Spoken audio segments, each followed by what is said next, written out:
October with Roger and Folky. How are you guys feeling? Doing good. Yeah, good. Great. Yourself? Awesome. Also, quite excited to show off what we've done in the last couple of weeks since we last saw each other, and also a little bit of a preview of what's about to come. Mm-hmm. I don't think we need to do introductions, right? No, Roger, no. our director, Folky, mod amongst mods, and just plain old me. And Perry, I think you're the only one who's sort of new on stream, or at least in this format. So maybe you should. I think I did my first one. I was talking with my significant other, as they say in English, and I think I did one in March first when the For the economy stuff came out. Yeah. Yes, that was it. But I'm here now. Yeah. I'll be clicking slides today, as that's a job I'm very good at. So just as a quick sort of outline of what we're going to talk about. To start off with, we want to sort of talk about what is the MMO, not only to sort of reinforce what we're trying to build and what our goals are, but also if new people and if and when new people watch this stuff, our content for introducing the MMO, it's very worthwhile to have an introduction for those people as well. But that'll be quite short, and we'll do a deep dive into what we've worked on since we last spoke, which was, I think, about 2 months ago. Mm-hmm. We'll do a deep dive into one of the systems of the game that we're currently building as we speak, namely the skill tree system. I'll go with some diagrams, some design ideas we've iterated on, and what that looks like for the vertical slice, but also what that will look like as we go beyond the vertical slice and how we can sort of scale that system out. Really hope that gets both community and potential new players excited. And at the end, we'll have a look at what's next, what's coming up, and what's between sort of now and vertical slice. What do we still have left to do, in our opinion? Did I do a good summary? Yeah, I think that's a good summary. That sounds fantastic, guys. Everyone is here. Everyone has gathered. We all love this town hall to get to see how things are going. So, yeah, let's go. Amazing. Yeah. So, what is the Illuvium MMO? I think mainly in the first line that comes up, in my mind at least, and hopefully everyone else's line, is that we're building a creature capture ARPG MMO Lite, one could call it. So there's 3 parts of that, right? There's the creature capture part, where a big part of the game we're trying to build is going out into the world, finding these mystical creatures we call alluvials, and capturing them, either to make them your companion or for other purposes, which we'll talk probably a little bit about later. The other important part is the ARPG part. Trying to build a action combat system that feels fun. Maybe isn't as hardcore as some of the titles like Elden Ring or games like that, but definitely leans into, it moves steps away from the sort of tab targeting MMOs that are out there at the moment, and dives into action RPG. And the last part, very obvious, is the MMO part. We're building a multiplayer game.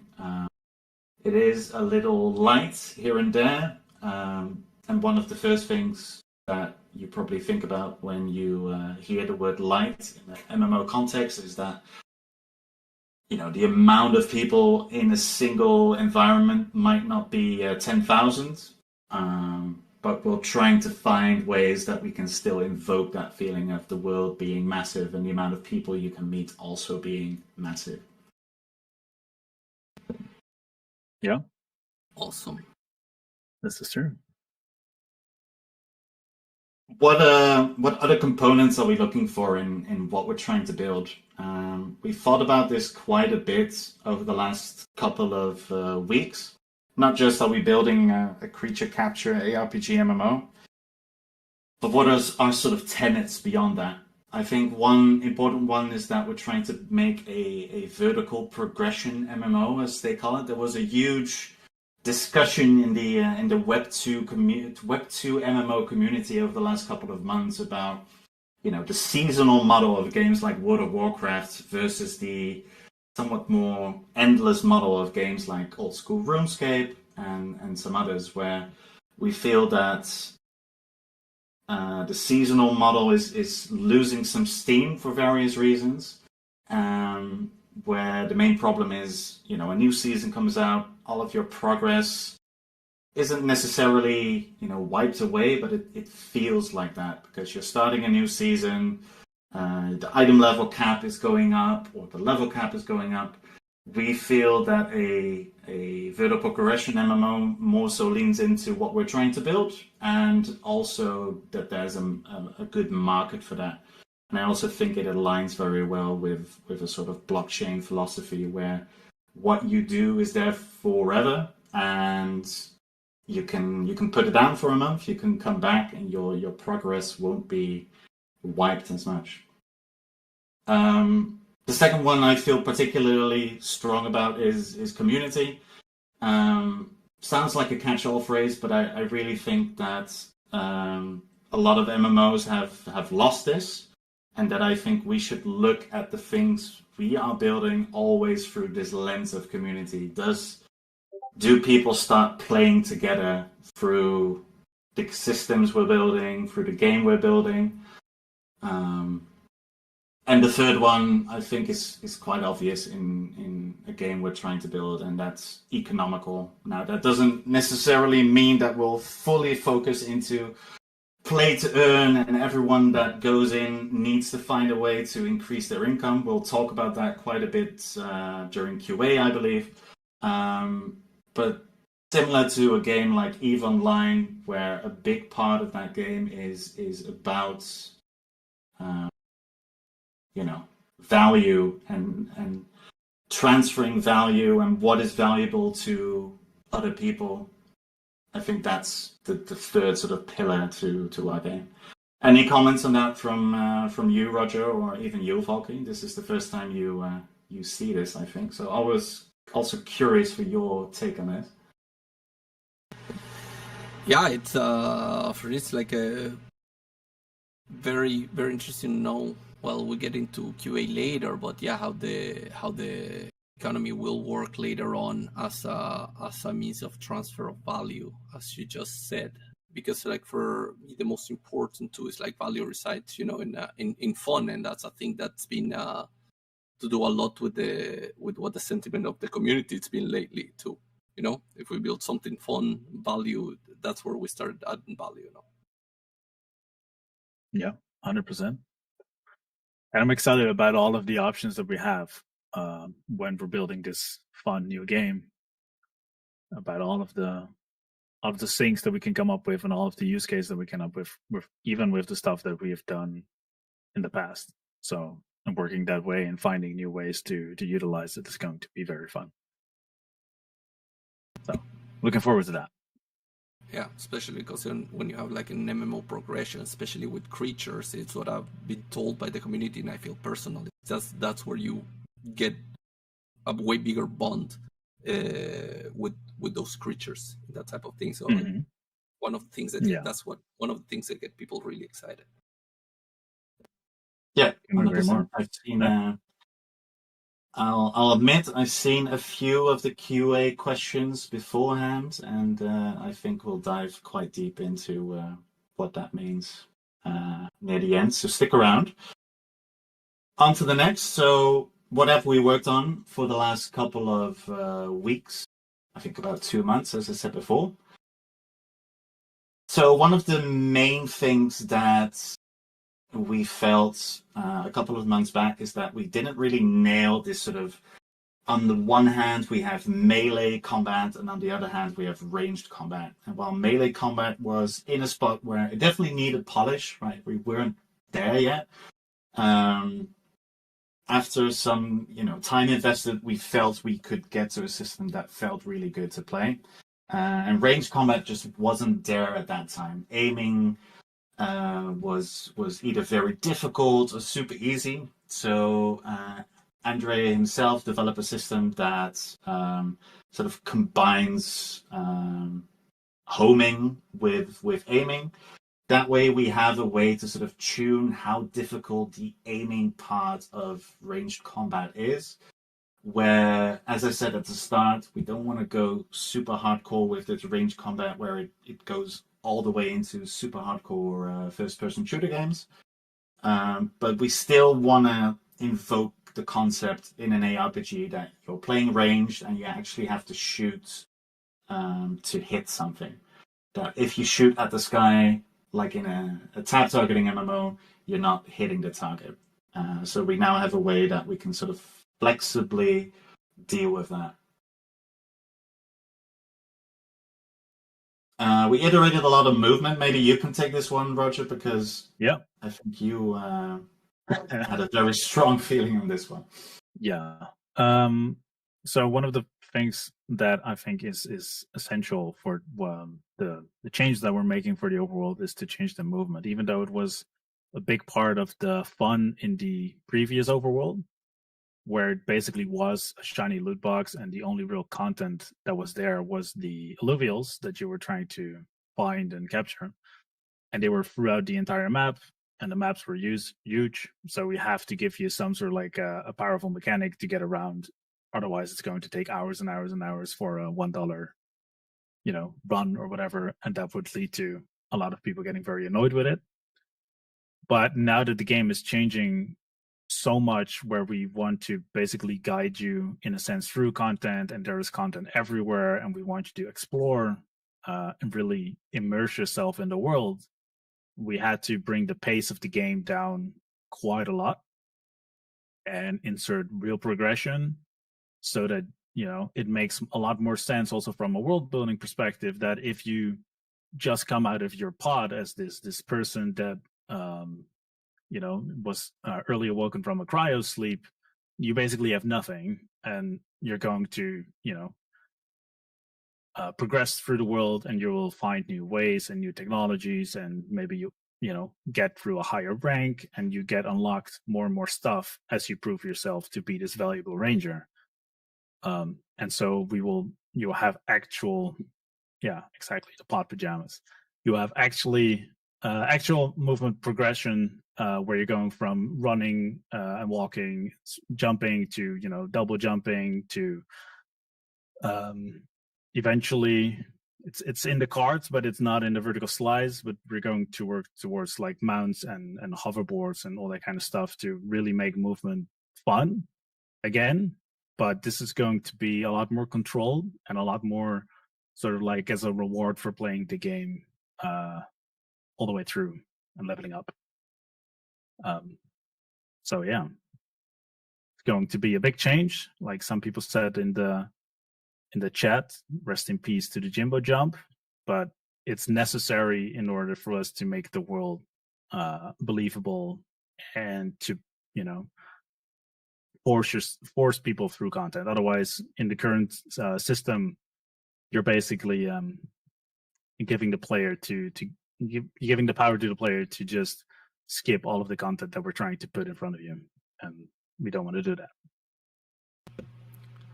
I wouldn't think so. That's not the whole point of building a lot of content. It's not to skip through Exactly. it in 2 seconds. Yeah, awesome. Yeah. Personal anecdote. I actually felt both sides of this when playtesting this, and to a degree, it feels a little bit of a shame that you're saying not goodbye, but you're reducing one of the best parts of the old overworld we had. But at the same time, and I think this feeling was much stronger, I almost instantly had the feeling of, wow, how do I get to places? Wow, this world is actually quite big. How am I gonna traverse to the places I would normally just, Jimborino jump to? Yeah. The slower you move, the bigger the world becomes. And we have built massive worlds, and because like I said, with the previous movement mechanics, you were basically, because there was little content, you could go through the world really, really fast, pacing it all the way down. Suddenly, the world actually feels as big as it actually is. So that's gonna be a big change. Yeah. All right. On to the next. Oh, Folke, did you have something? I see you pondering. No. I was saying, yeah, because it also makes it feel way more within the dynamics when you play as a player. When sometimes you go from this like huge peak to another peak, that sometimes happened to me. That you go, it felt like, things kind of have to be like real within the unreal.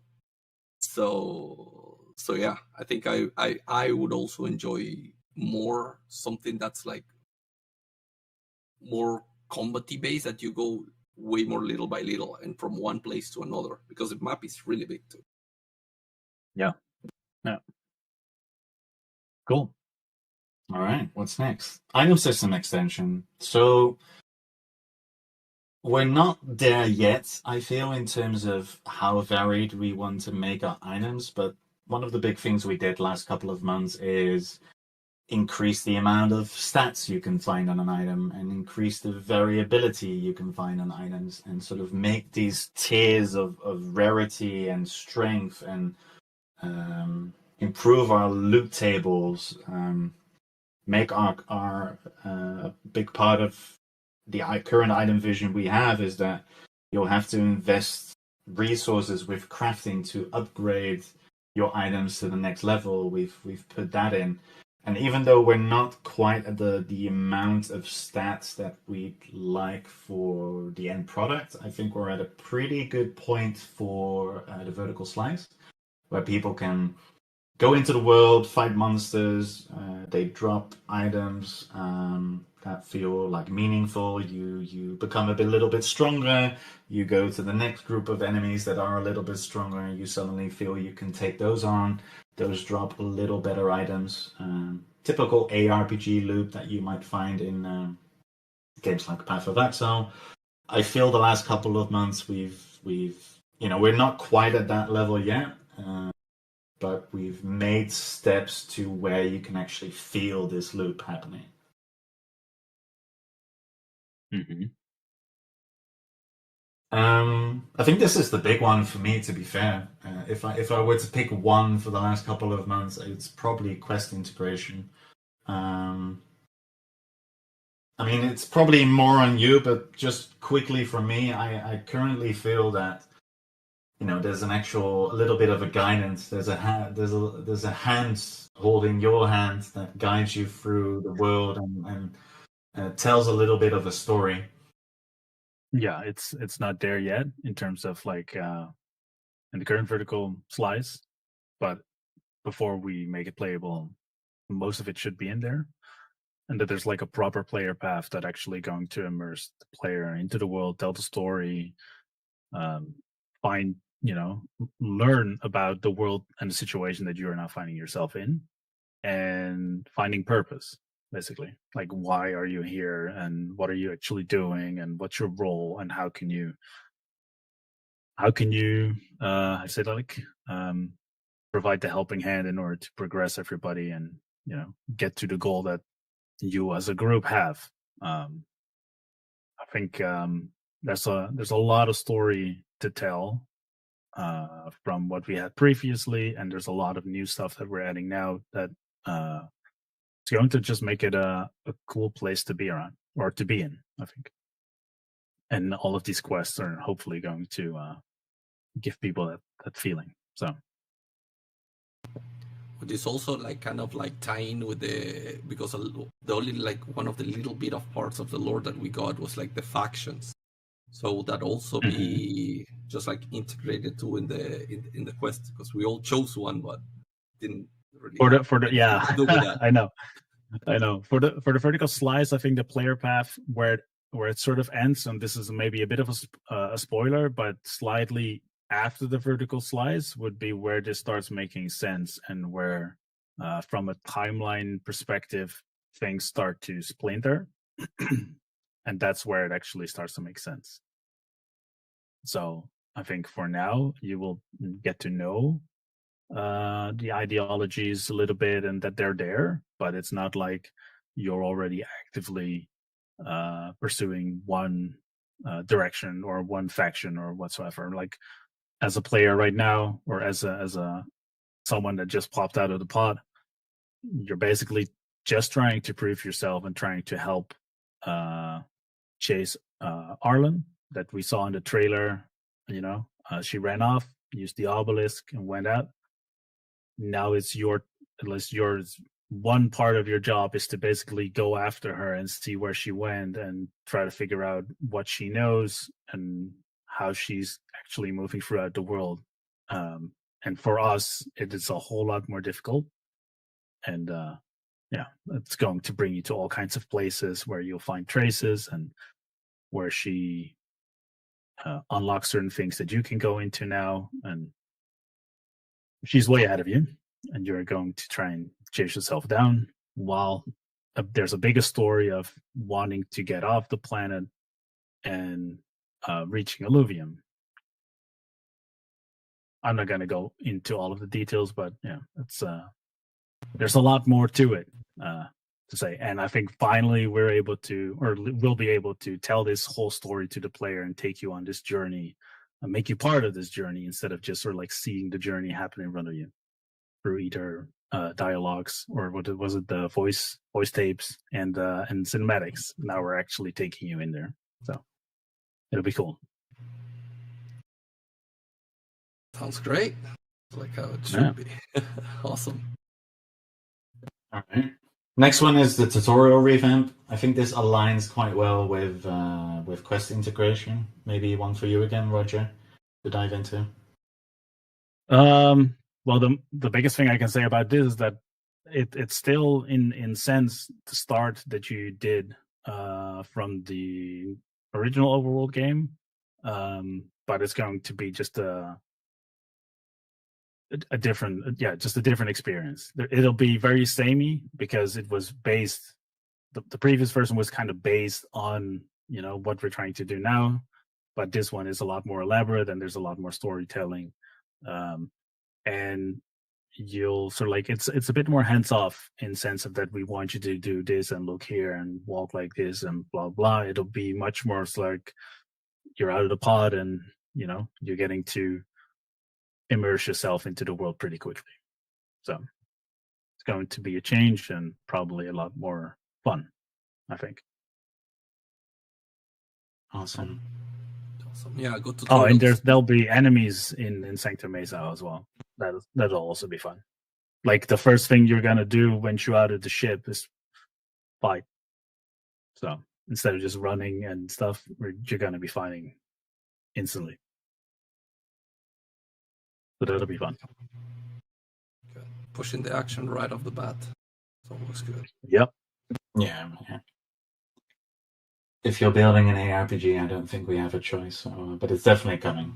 Yes. I know what's coming, and it's quite exciting. The first time I read it, I was like, all right.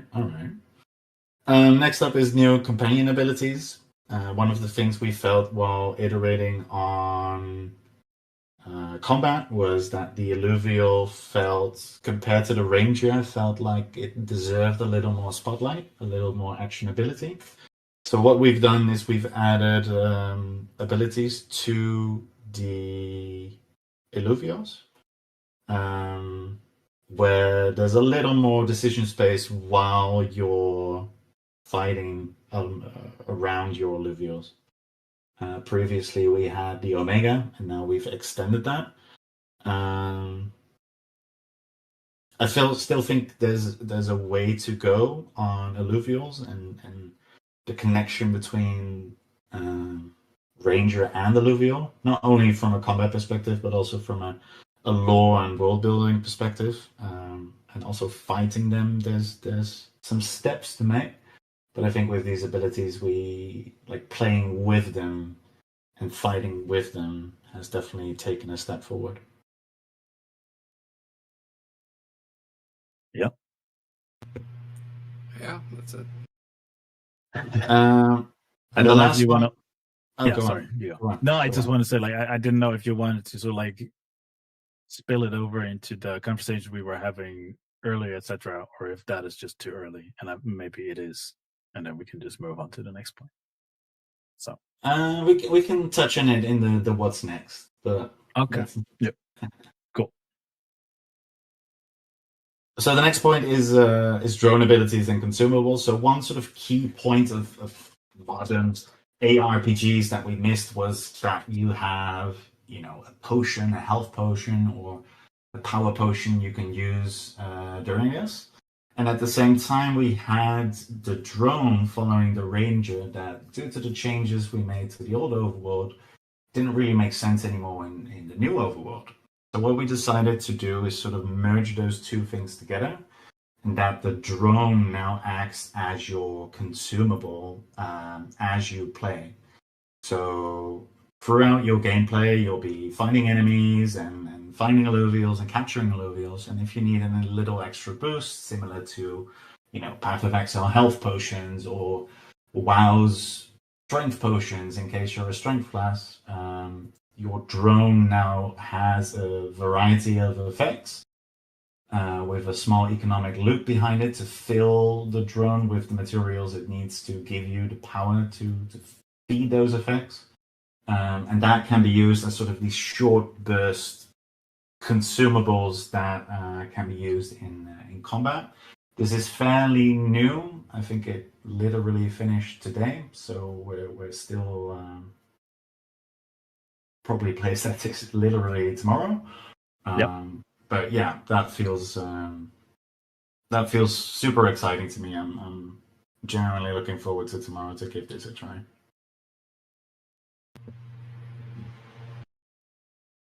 Yeah, you can send it to me and I can try to. All right. I think soon enough, right? Hopefully, Yeah. we'll get it there. And does this also, are this like I think we'll tie in with some of the more questions that we also have ahead. Are you guys also kind of using the consumables that we also had before tying to this, or it's just all new? We're definitely making use of some of the old stuff we have. It's all, subject to change. I'm not going to sit there and promise, when we release, this will be exactly what we do. But currently, we're using what we have in terms of consumables previously to a degree, not all the way, for putting stuff in the drone and having the drone power you up versus a variety of effects. Cool. All right, so we're about to dive into our deep dive segment on the skill tree system. Is there anything else I've missed, Roger, in terms of what we've worked on? No, I don't think so. Yeah, I mean, you've been busy with all of that stuff, and me too, but less so, as I'm, of course, a lot more on the visual and the asset building side and content. So I think we're good. We can keep going on what you've prepared. Yeah, one thing we sort of wanted to do is take some time, maybe every town hall. I don't want to sit there and make promises I can't keep, but if people like it, maybe we can do it more often, is have a deep dive into a system that we're either developing or is almost ready for the internal builds that we can have a look at and get the community's take on it. I think mostly most of the leaks by nature are visual. So, diving into a system is I think quite powerful in getting feedback, and if it can excite our current community and maybe even future community. Mm-hmm. Oh, so let's dive in. We're looking at the skill tree system today, and just before we start, I want to have a little bit of a talk about the goals, and these are sort of the lenses that we use to look at the system and if it's meeting those goals. First one is scalable, and I think almost every system we make, we have to look at how does it how can we get as much juice from this system as we can possibly can. For building an MMO in the current state, we're actually quite a small team. So I think it is imperative that whatever we build, we at least are quite confident that we can take it to the next level. Across, beginner players, expert players. The second goal is intuitive and deep, and those are sort of two parts of this seesaw, right? The deeper you go, generally, the more complex things become, and the simpler you go, generally, the more intuitive things become. So you're always seesawing between these two, and you're trying to optimize between them. I think we've hit a fairly solid ground, but obviously, you guys are the ones who can make that judgment. So what we've started working on, or at least are very actively working on at the moment, is a node-based skill tree, where rather than one path, which we've leaked images of before, where you have the 5 affinities and the 5 classes, and as you level, you get affinity and class points, and you invest those in the ones you want to play like. We've made a few restrictions we felt were necessary. In the previous versions of the game, we had all the kinds of weapon types, and you could play any class and any affinity. We really felt that openness was a great way to start, see how it felt, and then make constraints as we go. And that's what we've done. So we've made the decision to class lock for your character. We're still thinking on how switching classes will work, so that's something that's up in the air. But we also really like the flexibility of being able to choose, hey, I have this many affinity points, I can put, I can split them between fire and water, or I can go all in on fire. So we've left that open on the affinity side. Let's have a look. So this is what it currently looks like UI-wise. So you have your affinity and class tabs where you can switch between the two. We're currently looking at the affinity one. So you have this hexagonal grid per affinity, where each hexagonal grid is either an active ability or a passive ability.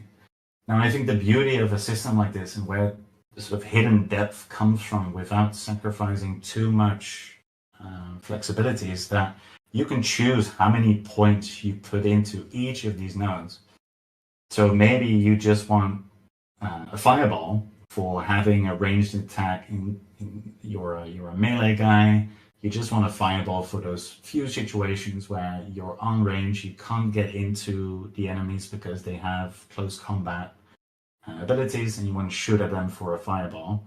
You can pick Fireball 1, and that way you have that ability. But if you want to go deep, you can invest in that fireball with a bunch of points and go into it. This counts for every single passive and active we have. I'll dive a bit deeper in each of them and what they do later, but this is sort of the gist of how it looks. We still want to have some sense of progression here, though. So generally, the middle node is the so-called core, where that drives the sort of overall progression of that affinity. So for fire, for example, it's overall damage, set very similar to Arena, and also chance on ability to burn. So as you invest in that core, your damage goes up and your burn chance goes up. But after that, after a few investments, this sort of boundary across here opens up, and you can go into the other nodes in the second ring. The third ring will be closed until you have enough investment in that second ring to open that up. And this goes for both affinity and class and fire and water. One obvious extension you'll see for post VS is that we'll extend this with the things we're missing, like nature, air, earth, air. Later when we We've chosen fire and water here. We feel fire is DPS like, water is more supporty, healy, but also through cooldown reduction, definitely still powerful for people who want to have more DPS output.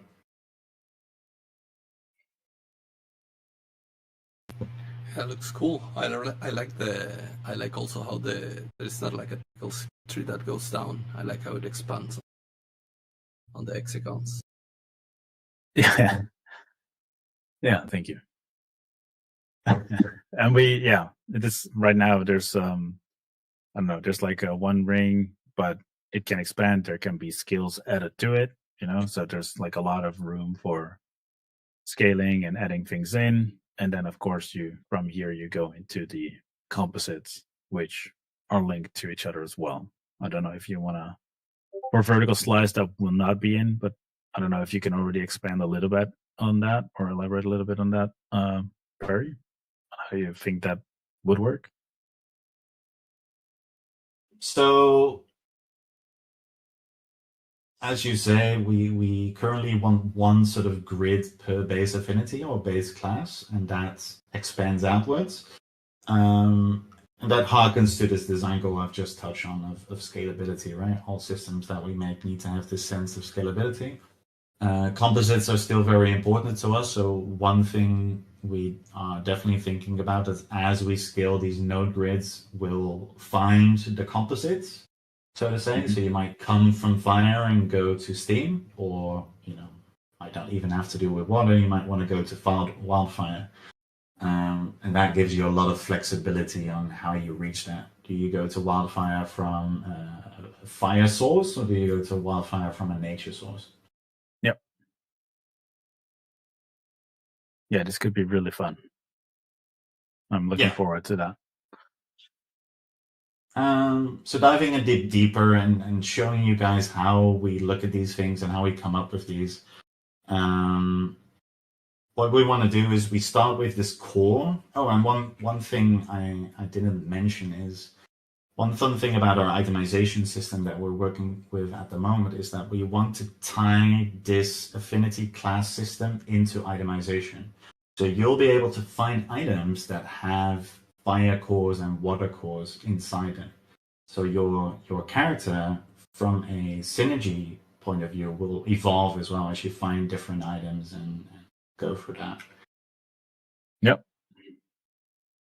So again, just a glimpse of how we think about these things. So we generally start at the core. What is the fighter? What should he do? And then he has a sort of primary goal, a secondary goal, and maybe a tertiary goal of what we think a fighter should do. So for fighter, we decided it's our sort of, in terms of gameplay, it's maybe our more rotational class that you play. With a focus on one hand, pure DPS. If you want to go really deep with your fighter, hitting things really hard and doing a lot of damage, then you have that option. On the one hand, we feel every class needs some form of support in the broader sense. So the one we brought to fighters was debuffing the enemy. So your fighter might, break the armor of your enemy, so the rest of your group and your Illuvium does more damage. And the third one for fighter we came up with was this sort of brawler fantasy where you're not quite a tank, but you're quite beefy, right? Either through healing or maybe increased defense or mitigation. You'll be able to make your fighter. And again, the goal of this is to be able to mix and match, right? Maybe I want to go half into pure DPS, half into brawler. Maybe I want to go support my group because my empath couldn't make it today due to whatever reason, and I go deep into debuff. That flexibility is something we feel quite strongly about. As a spoiler here, as you might see, we invoked a sort of combo point-esque system for the fighter. As I said at the start, I think fighter, the main gameplay for fighter is sort of rotation, the sort of typical MMO this button, then this button, then this button, but still keeping that clean within a ARPG context. We also don't want UIs with 50 buttons in an ARPG. And that's a balance we still have to find to a degree. On the Scion side, we have this vision of this glass cannon as a primary idea, and as I alluded to when I talked about combat, a lot of that is about aiming, right? And again, we're not the most hardcore FPS game in the world, but you still have to aim your abilities to be able to hit things as a Scion. Again, you can go deep into pure DPS. This sort of utility or support role we found for Scion is control. So what that means is, knockbacks and pull-ins and being able to manipulate the enemy in certain ways in terms of their movement and how they face you. And the third one I'm actually quite stoked about is energy manipulation as a third pillar, where you're manipulating maybe the energy of your alluvial to give yourself a temporary boost, or the other way around. You're taking energy from yourself and giving it to your alluvial. Maybe you're trading your health for some extra power, stuff like that. I think that's a really cool pillar with Scion we can play around in. The dark side. And the third one, basically. Yeah, the dark side. Yes. Which is good. You need to have some darkness in there. And going on to the affinities, I already talked a bit about fire, which is damage and burning things. And again, the pillars we came up with maybe you want to focus on single target, maybe you want to focus on burning things more and burning them for longer. But also one very important corner we feel for every affinity should exist is the alluvial. Maybe your alluvial starts burning things around them. Maybe your alluvial dot damage, when they are, their omega is already burning, you can synergize with that and increase that dot damage that way. And of course, for the true pyromaniacs, that's just burning everything in sight. And again, as I alluded to for water, it's a very varied affinity at this point. Part of that is because we didn't really choose nature here, which might be, in some people's view, a little more supporty. But a lot of that support comes through buffing your allies. So maybe you're shooting a water jet at your ally and their alluvial, and that increases the cooldown reduction they have for a certain amount of time. Again, alluvial corner, trying to fix, trying to make your alluvial abilities happen much faster. The one I probably would probably put in nature is healing, but we've put it in water because we feel we want to test out this, aiming things, but also healing, this true ARPG combat system. And a little bit of a deep dive on fire, where we can have a look at every single ability that we'll probably end up with in vertical slice. One thing I'll be completely honest about, there's a few stretch locks around here. That means that we're not sure. If we find a little more time, we'll probably add it in. And if we don't find that time, we might put it in later. As I said, in the middle is the core, right? And this is the thing you can scale with your itemization as well. And it's your power, which we call the stat that improves all of your damage, as well as your burn chance on ability. On the top, there's a typical fireball, which shoots a fire projectile and deals a bunch of damage. And you'll see some of my math on how much damage something does and how it scales with different variables. Cooldowns, go to the left. Firepower, basic attacks now have a chance to apply burn, whereas previously only abilities did so. We have Infernal Shot, which shoots a fiery laser, and the cool thing is, the sort of skill ceiling of this is that if you're able to line all of your enemies up, you can shoot all of them at once with this fiery thin laser and do tons of damage. You can wrap yourself in a fiery tornado and deal damage to everything you find in a few seconds. And of course, we couldn't do this without Hearts Ablaze, which is more of a long cooldown where all of your alluvial text starts burning the target, increasing your and your alluvial's power by a certain amount. But that's just a glimpse of what we're working with at the moment. Folky, what do you think? Oh, very excited! I had to mute my mic because if not, I'll interrupt every single second.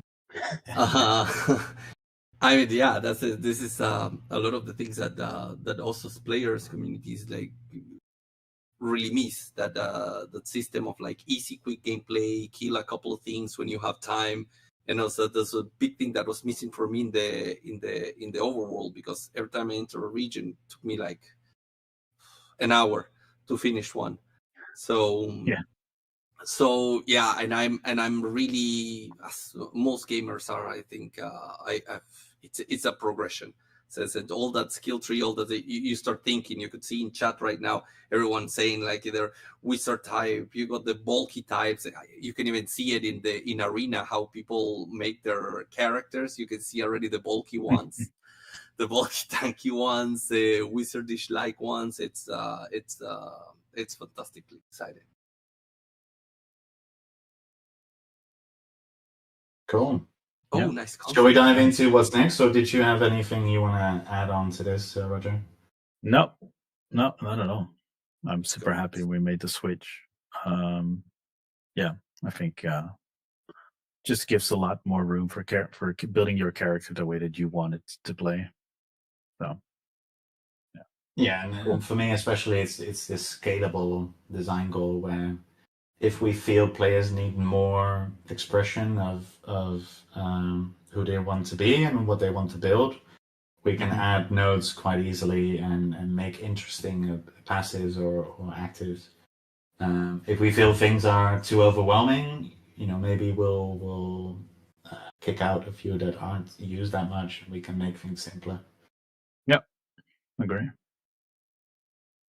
All right, let's look at what's next. So the end of October is quite important to us because it's our sort of one of the lines in the sand for us where we determine are we going in the right direction, and is the game we're building interesting enough in where we need to go in, make more unique stuff that we can that builds us out more in the existing MMO landscape, or if we sort of deep dive into what we have now and start polishing and what have you.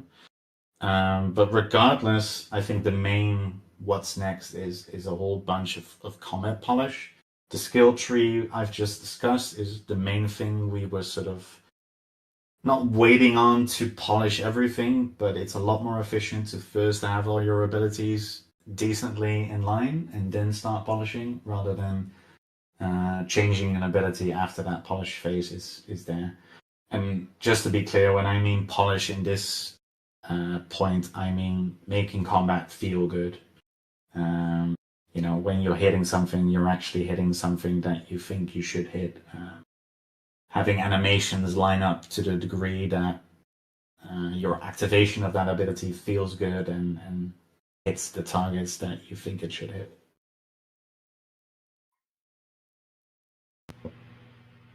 Beautiful. So the skill tree stuff I just talked about will be continued. I think that's one of the bigger things we'll get in for this month.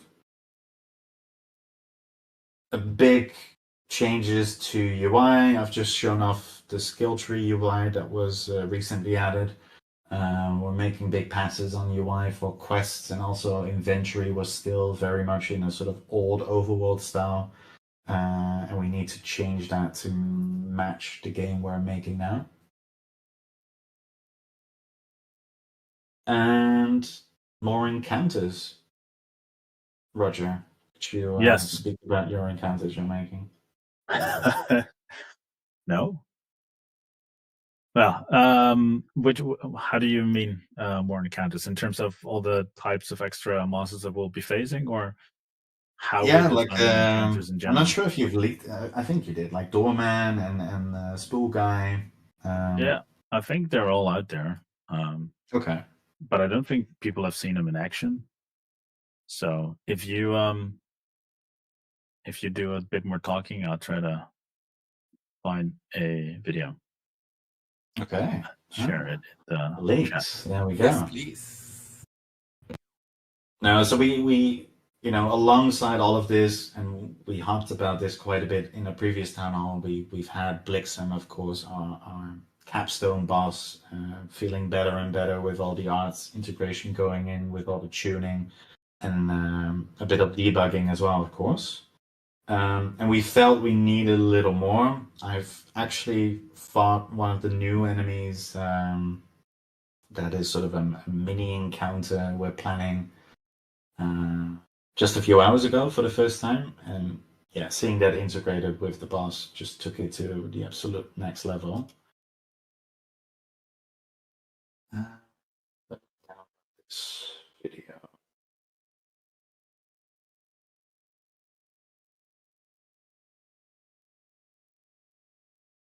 These are, of course, stuff we're sharing. It's very much work in progress and just testing if everything works. So don't read too much into it, but it'll be part of the boss experience. So it makes more sense that these are like the type of ads that would be spawning, and gives a whole new dimension to sort of like the chaos that you want to expect during a boss fight, right? Nobody wants to just sit there in the corner and move left, move right, move left, shoot, move right, shoot.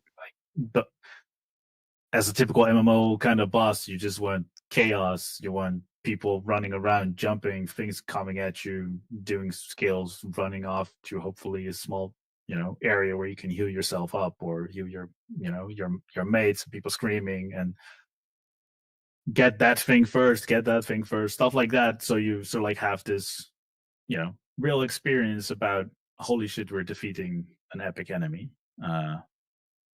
So yeah, we're trying to get there for sure. Bring in some fun. Yeah. Oh, and in terms of sorry, one more, and like you said, filling the world. We're going to talk about this right now. So no, go for it. I think it's all you. Well, this is there's some more logic to the world, where all the enemies are. I mean, for the longest time, we always get the complaint that the world is empty. Yes, no longer. I think what we're going to be doing is where it makes sense, of course, to add a lot more logic as to where you can find characters or where you can find enemies, and it'll be basically almost everywhere, and it'll be scaled to the areas that you are. So if you sort of like stray from your path or go to an area where everybody's a lot higher level, as a low level, you're not going to have a good time, so it will be making a lot more sense where we sort of like guide you through the world, also in terms of the areas and the difficulty of the areas, so we can really give that a feeling of more danger in certain places versus other places where it's more to your level. And yeah, I don't know, do you want to add more to that? I'm probably forgetting half of it, but And will you be able to like distinguish it from far away? Because I've usually been like in my gaming experience, you would see like the name of the creature or whatever, a UI, certain yeah. color. Well, Right? I do think we have levels in there, so you will definitely see if something is a much higher level than you. And I was always a big fan of the skull, that we have in World of Warcraft. So like 10 levels above you, you have no idea what it is. You just see a skull. I think that just gives you always the feeling of like, okay, maybe maybe I don't belong here. So to me, yes, let's put Way that better, skull way in better, there. Yeah. way better than colors. Yes. No, I have nothing to add to that. I think it was perfect. I think it fills the world more dynamically, mostly. where previously it was slightly more statically. Still some work to do, some tuning to be done. But the sort of the back end part of it is ready for that. Now it's just a matter of tuning.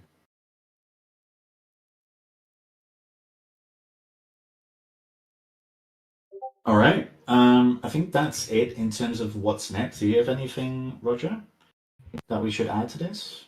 No, I think we're good. So we can dive into Q&A, I think. Yes, we're almost hitting the hour mark since we started. So I think I will start by getting some questions we already got from the community, and then we'll see if we get some more from the public. That's awesome. So this one, we'll start with this one. Is how will the process of finding or fusing high stats illuvials evolve in the MMO compared to the overworld? This is, I've been hearing a lot. The thing people don't know how the fusing of illuvials would tie in into this new MMO era. If you guys can go into it, right? I'll leave this for Mr. Economy then. I knew it. I knew he would pull this one. Yes. There you go, in front of the bus. No, I think Yes. like deep systems like this, and I think the first thing I want to say to questions like this is, even though, and I'm not saying this because I don't think it's important. It's probably like the second most important thing we need to do.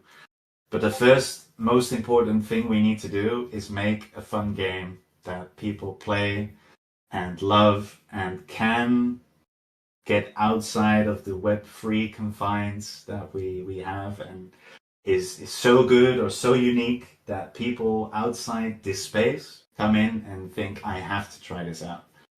I think that's our main goal. And even though giving TPI and alluvials a utility is 100% on my mind, I think it's more on my mind than most people realize. Like I said, I think it's the second most important thing we need to do. It is still in service of making the best game we can make. And we're still in the process currently of making the best game we can make. That doesn't mean we're not thinking about this. We have many designs where we want to make TPI be important. On Fusion specifically, I'm not sure yet. Like evolving through stages and how that process works. If that uses Fusion as we know it now in the Overworld, if that uses a different system, that's definitely something I just don't have an answer I want to give at this point. But in terms of TPI, I think we have, I don't know, about 3 to 4 current design utilities that leverage TPI already. So I think that one is quite top of mind. Okay, sounds good. So let's keep on rolling onto the mechanics. People are kind of like know what's the before and after kind of thing. I think that creates the questions. So we have, how will illuvials capture work in the MMO, and what role, if any, are we still going to have shards or a PvP play in that system? If you can expand. That's a lot of questions. What question? Okay, so yeah, maybe there's one more.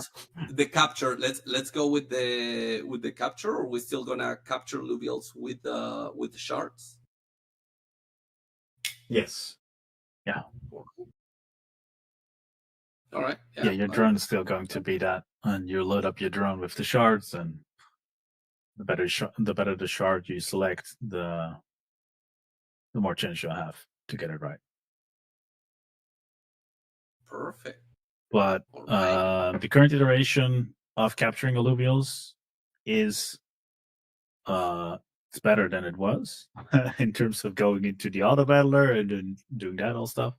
But it's not it's not there yet. It's not there. I'll be super honest with this. Like, yes, it is a nice and simple sort of like mini game that's happening with a bit of chance and timing, which is good. But I think the goal as to where we want to go is a bit more elaborate and a bit more, I would say, difficult in the sense, you kind of want this to be a special moment. You kind of want this to be a challenge. You don't want, the catching a doka would be sort of like the same way as catching a ramfire in sort of sense. You need to have some extra juice over the more rare and the more exotic species. So, yeah, I think we have some things in mind that it's still up for grabs if this kind of stuff will partially make it for vertical slice.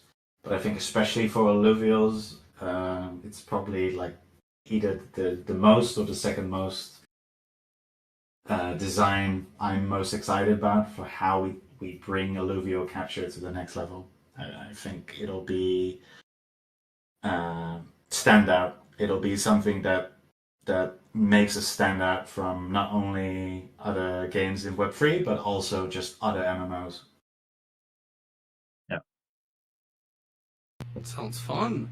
So again, on the top of people's minds are all like assets. So if you already expanded, you already shard, but how will our existing resources such as ores, crafted items carry over to the integrated MMO?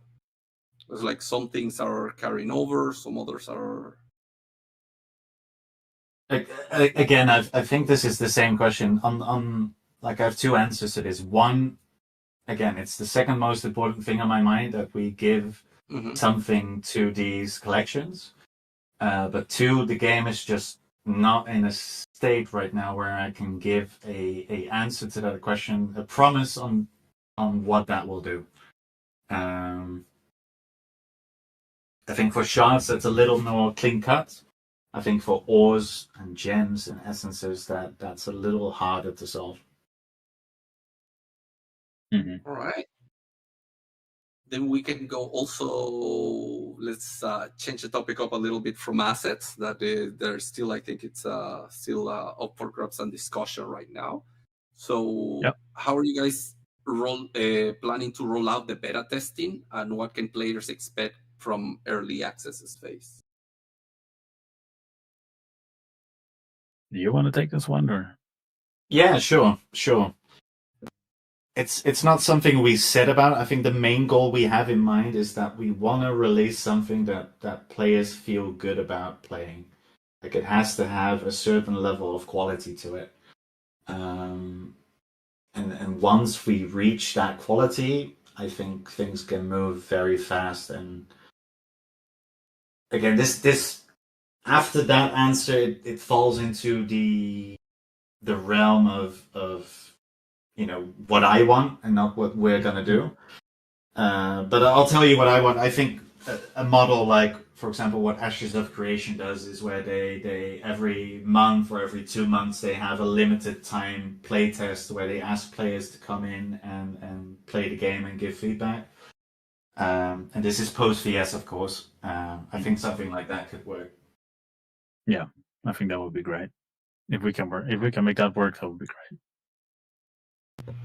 To get new content and new versions of it into people's hands as soon as possible and get some feedback and see if it lands, if it reaches the intended responses from our players, then it's much better to sort of like keep building that way, I think. Yeah, I think we're making commercial art here, so to say, yes. and that commercial art needs to be tested with both community and the bigger market. So doing that is pivotal to success. Agree. I've always said this, that the core thing of, again, we have to, whenever we are in any type of industry, we need to look at ourselves and say, what are we doing? What is that? What do we maximize? And of course, when we're in games, you're maximizing leisure and fun, right? That's what we're doing. If not, what are we doing, right? So with that vision, I also got a really nice question here. What is your guys? How will Illuvium's MMO distinguish itself from traditional Web 2's MMOs in terms of features and player experience? Oh, I love this question. This is such a great question. It's mostly because I've been thinking about this a lot for the last 2 months. And I'll give you my sort of my vision on it, and maybe Roger has a slightly different take on it. Is, at the end of the day, it's about making something that's good, like quality. How good is this game, and also something that's unique, and balancing those two out. And I think with a creature capture MMO, creature capture ARPG MMO, we have it's a pretty big niche. I'm hesitant to use the word niche, but I think there's a space there to put a game. That's one. And then two, last couple of months, I've been thinking a lot about, what standout features can we put into this that not only improve the gameplay and make the game better, but also not samey compared to other games. And we've come up with a few answers, and I just, I'm incredibly excited at what those answers are becoming. I think there is a niche to carve, and there's a patch of blue ocean here that we want to lean into. That doesn't mean it's easy. Like, we need to execute well as well. It's not just find a market that has or a niche that has a target audience. You have to make quality as well. So we're not there yet, but I think we have creature capture ARPG MMO. We have a great hole that we need to fill, execute well. But I also think there's a few standout ideas that probably won't be in for Vertical Slice, but that we'll make for later, that will help us stand out so much more. I like the answer. It's good. Nice. All right, you here? You have a. For me, I'm really bad at answering these sort of questions. I'm a very simple man. I have something in my head, a vision of what it should be or what I think would be good, and I rarely ever look at other stuff out there. I'm sorry, this might be like for some disqualifying, perhaps, but that's how I always been sort of like in my whole artistic career. But there's something in my head, and from everything that's in my head, if I think that we can sort of like do that, it's going to be a very, very good, very cool game. It'll be unique, and it'll be very addicting, and a very immersive story, and a story in a world we're designing that people will want to be part of. So it's not even per se this game, but the whole IP and how this world should work has been sort of like living and creeping around in my head for 5 years now, and I'm super excited that it's finally sort of unleashed to get it out. So Yeah, fun. Definitely.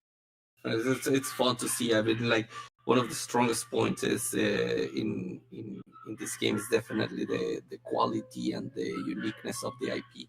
That's really cool. Let's dive in maybe like a couple more questions, because we're like already hitting the mark. I don't know how you guys are on time.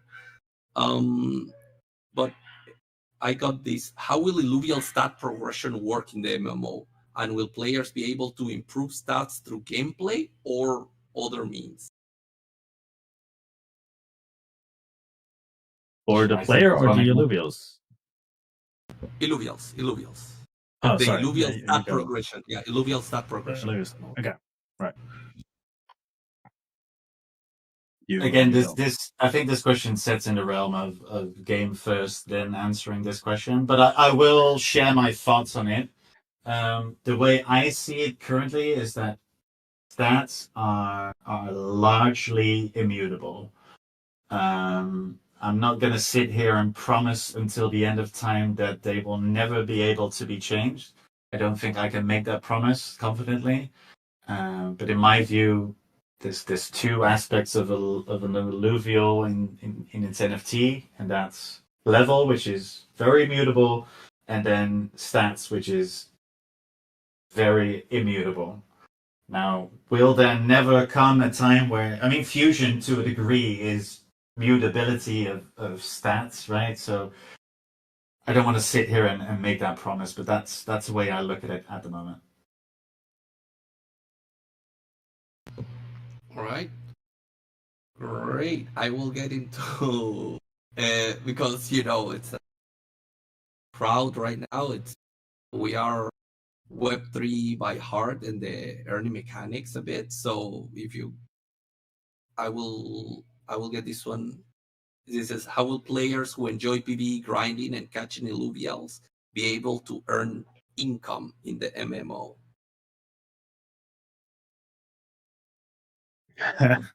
I don't know how to answer You this know one. this was coming. Well, it's okay. We'll see. It's still Perry probably has an answer. I didn't. Yeah, you go on this one. No, sure. And I mean, I have to say this every question, but there's a lot of subject to change quotation marks on this stuff. Again, everything has to be in service of making a good game. Again, that doesn't mean I haven't thought about it. The way I see it currently is that you can still find rare alluvials. You can still mint those rare alluvials, and you could then still sell those rare alluvials to other people. One of the, again, second most important thing and thing we need to fix is overall supply and demand mechanics. Again, in service of the game, but we will build rails in between that loop to make sure that economic loop is interesting. Now, I can't promise if you'll find a second party that'll give you 10x of what you used to build to make that alluvial. But those kinds of economic loops are definitely second top of mind, as I said. Yeah.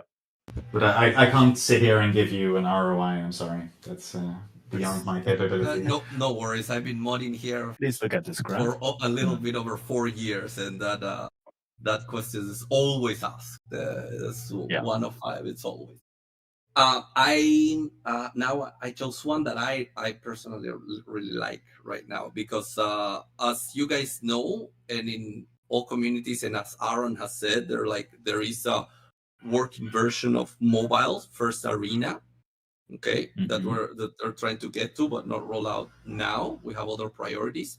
But how are you approaching the potential for a mobile version for the MMO? I know we're not even in the MMO, but people are already thinking of a mobile version in the MMO. Is that way too far-fetched, or what do you guys think in terms of of development? Is it just crazy talk? It also depends a bit maybe on where hardware goes in the next few years. Now that AI is blooming, maybe there's some big breakthrough and it allows us to unlock something. But right now, I think if you would try to run Brightland Steps on your phone, it will explode.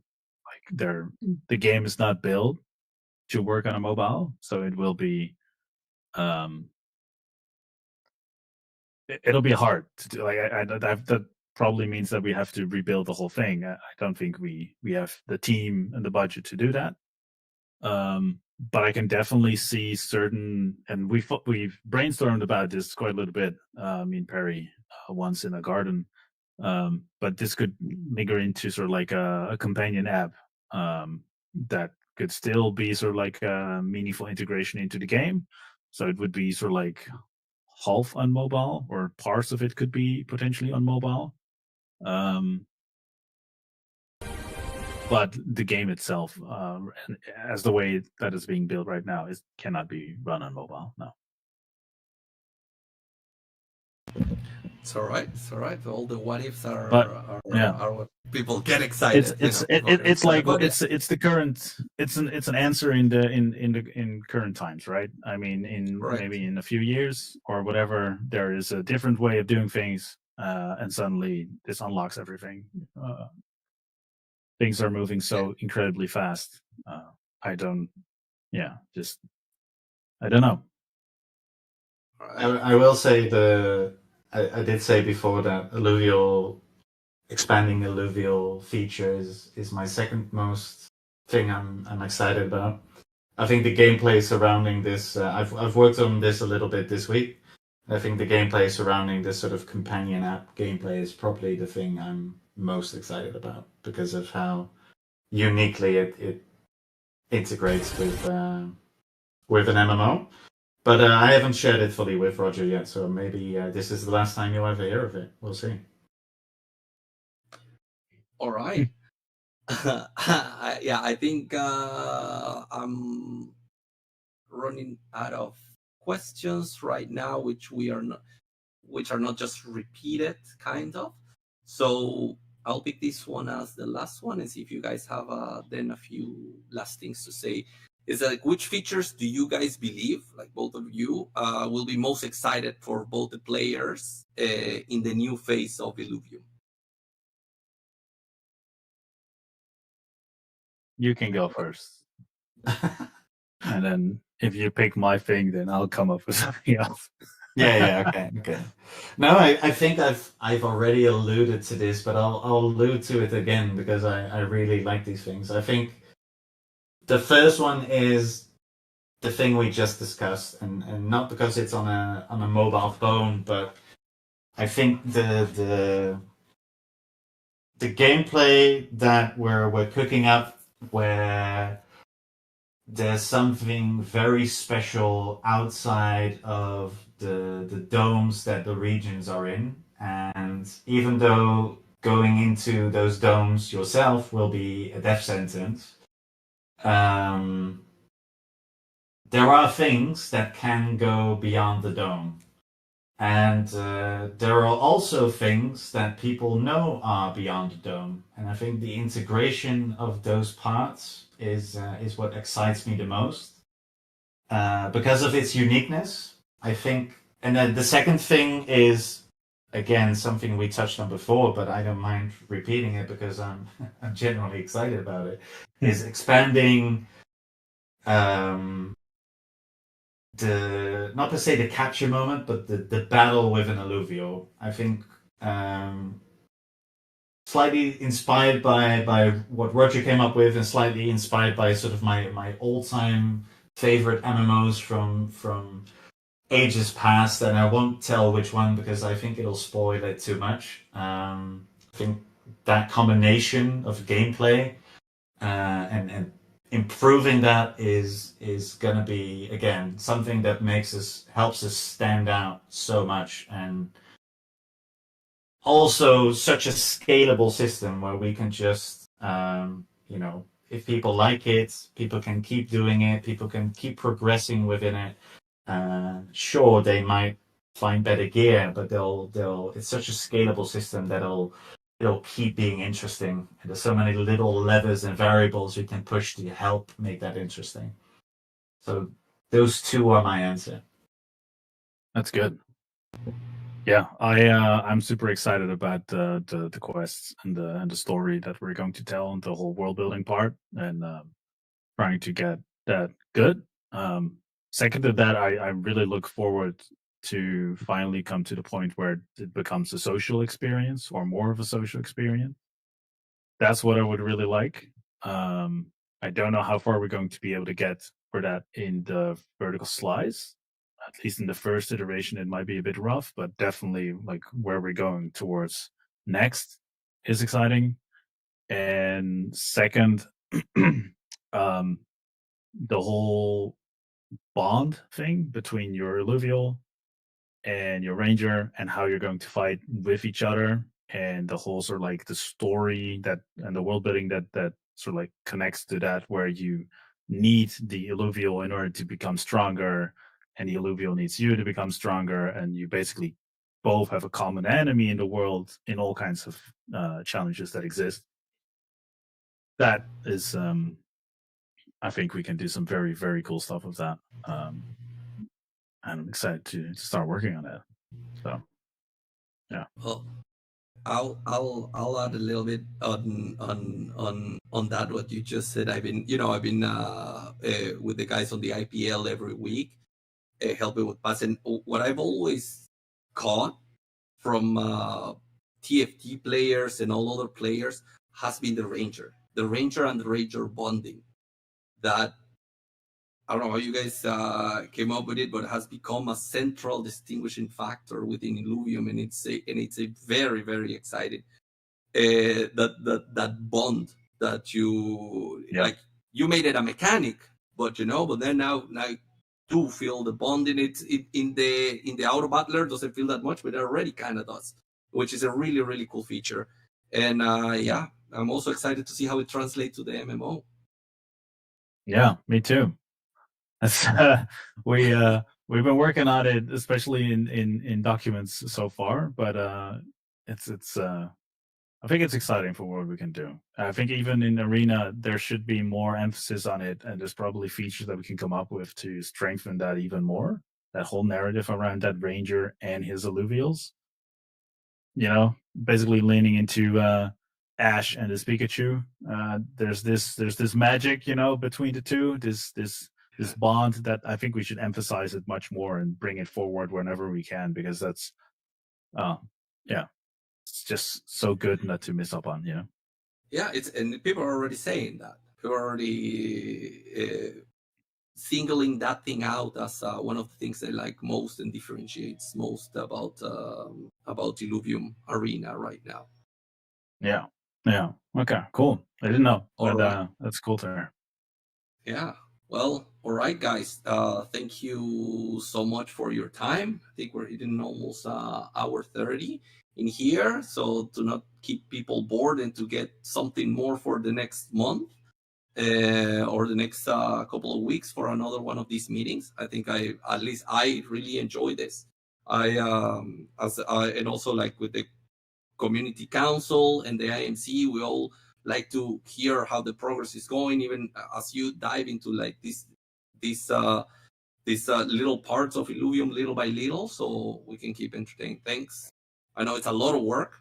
Sometimes we don't see how much something is, the big scope of it. We just think, yeah, we might make this sword hit and that's it. We're there. There is so many things that get behind, and as what you said, so many things that goes wrong you're getting there, as you're trying to get there.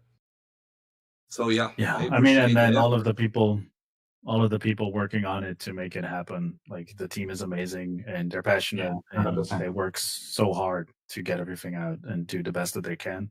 And so big shout out to everyone as always, because all of these people are freaking legends. So. All right, guys. Do you guys have any final words? So to wrap this up. No. I think I just want to thank everyone. Then, well, thank you thanks all. to the community for listening, for sticking with us. I really hope we can make something that gamers will enjoy, and that brings a unique MMO experience. That's fun. That's really our goal. Yes. Yeah. Thanks everyone for the great questions. And every time, always hit up. Every time you guys talk about things in Discord and everything, it always gets through everyone. Like for these type of town halls, or even the team members sometimes go in there and read it. They ask little questions about it. The councils always are looking at it. So it's very, very important. You guys can see that we try to push this as everyone as a whole, as a community. Thanks, guys. Thank you all. Thank you all. All right. Cheers. Thanks, guys. Thanks.